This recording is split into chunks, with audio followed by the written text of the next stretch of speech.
那除了中国现在变成这个样子，所有人都只能歌功颂德以外，香港自从回归之后，特别是有了所谓国安法之后，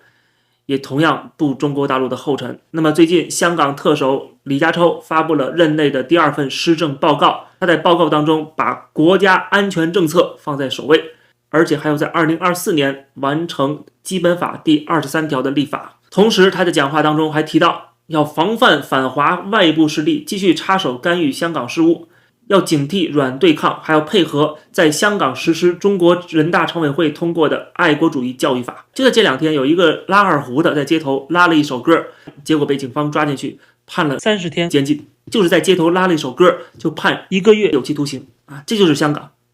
请问跟中国有什么差别？已经彻底失去了香港过去所拥有的自由和法治。当香港不再有自由和法治了，当国家安全占据首位的时候，那请问这个地方还可能作为亚洲金融中心的地位去吸引外资发展经济吗？这不可能的事情。所以说李家超既要又要，说要发展经济，但同时又要把国家安全放在首位，这是相冲突的。你在一个自由民主国家不是相冲突的，因为这个国家安全不会影响到经济发展，但是在党国专制体制下它就会影响。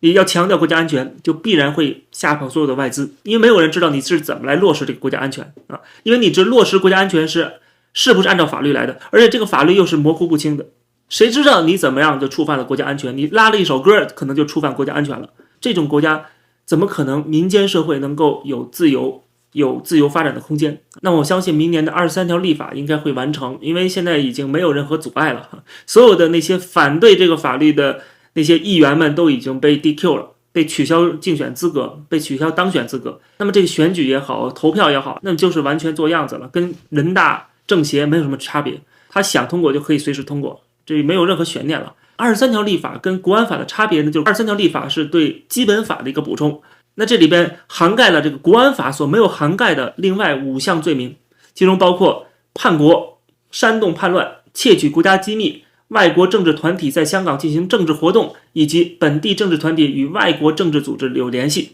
这5条是国安法所没有的，未来会加上去。其实加不加也没有太大意义了。为什么？因为国安法就已经是如此之模糊不清，所有东西都可以被套在国安法里头。23条立法当然看似是在进一步加强，但是就算没有，它也可以随意抓人，可以给你扣上各种各样的违反国安法的帽子。所以它这些都是很模糊的啊，什么叛国呀，它跟外国的政治组织有关联呐，对吧？这些是怎么来看，全部都没有详细定义。我跟美国领事馆的官员吃了顿饭，我是不是就触犯了国安法？那我还不能跟人吃饭了，还不能跟人交朋友了？还有所谓的国家机密到底是什么东西？最近程磊的案件就证明了，谁都不知道国家机密是什么。他把人民的知情权已经全部剥夺了，人民没有资格去知道很多的信息，所有的东西都告诉你这是国家机密。其实香港的问题出在哪儿呢？就是因为没有一个独立主权，像台湾一样，台湾有一个独立主权，它就省下很多麻烦，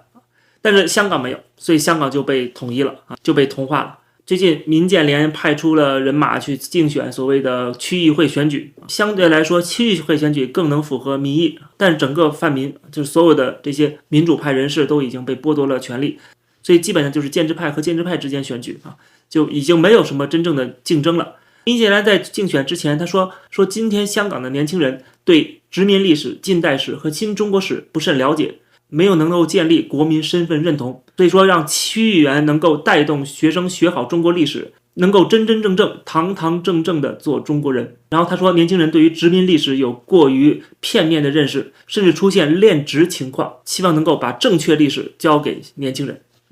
历史就是历史，还有正确跟不正确啊，这个很可笑。就是事实就是事实，发生什么就是发生了什么，对吧？但是很明显他们想扭曲事实，然后掩盖真相，把那些他们想让你知道的告诉你，然后再给你一个价值输出啊，就是对这个事件的评价，你必须记住这才是正确答案啊。老师告诉你的才是正确答案，你不能有自己的想法啊，不能有自己的评价，这只是一部分事实哦。另外的一部分事实他不告诉你，让你不知道。6·4文革他到底具体发生什么，他不会告诉你。你看到他们所谓的说要把正确历史交给年轻人，这只是洗脑的另外一种变相说法。而且他说的所谓恋殖、迷恋留恋殖民地的文化或殖民地的历史，这种说法也很可笑啊。就是真正的恋殖是什么？我觉得他们才是真正恋殖，就是今天香港实际上是被中国给殖民了，香港人有自己的文化、自己的历史，